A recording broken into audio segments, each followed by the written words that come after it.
नमस्कार फ्रेंड्स, सिंहासन बत्तीसी के इस एपिसोड में सुनिए 29वीं पुतली कौसाली की कहानी। उन दिनों स्वर्ग में भगवान इंद्र एक महल बना रहे थे। वह महल उनके अनुसार फूलों का ही बनना था।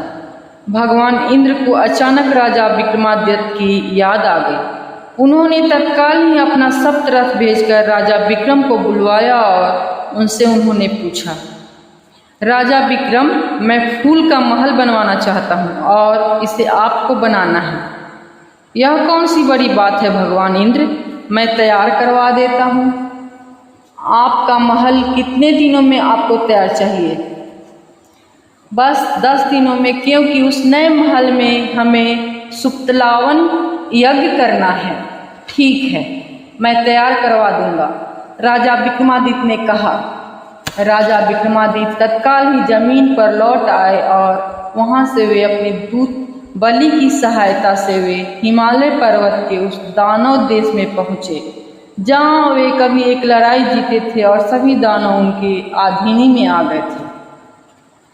उन्होंने सभी दानवों को यह आदेश दिया कि वे फूलों से लदी डाली उखाड़कर स्वर्ग में पहुँचे। हिमालय के फूलों की घाटी में उन दिनों काफ़ी फूल खिले हुए थे।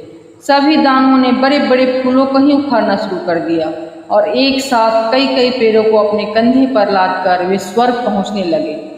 2 दिनों में ही दानवों ने इतने पेड़ फूलों को जमा कर दिया, उससे फूलों के कई महल तैयार हो सकते थे। राजा के आदेश पर उन दानवों ने फूलों का महल बनाना शुरू कर दिया और 3 दिनों के अंदर ही फूलों का विशाल महल इंद्रलोक में बनकर तैयार हो गया। उस महल के अंदर ही इंद्र ने अपना सुप्तलावन यज्ञ में सभी देवता एकत्रित हुए। सभी देवताओं ने राजा विक्रमादित्य द्वारा बनाए गए उस फूलों के महल की पूरी पूरी प्रशंसा की। उस महल के अंदर 7 दिनों तक सुप्तलावन ने यज्ञ करवाया। सप्तलावन चला और सभी देवताओं ने राजा विक्रमादित्य को तरह तरह का उपहार दिया। राजा विक्रमादित्य प्रसन्न हो उस यज्ञ को देखकर अपने नगर लौट आए। यह कहानी सुनाकर कौसाली चुप हो गई और तभी 30वीं पुतली खिलखिलाकर हंसी और कहा, मेरी कहानी तू ध्यान से सुन और समझ। हो सकता इस कहानी को सुनने के बाद तेरे दिमाग में कुछ सद्बुद्धि आ जाए और तू इस सिंहासन पर चढ़ने का अपना विचार त्याग डाले।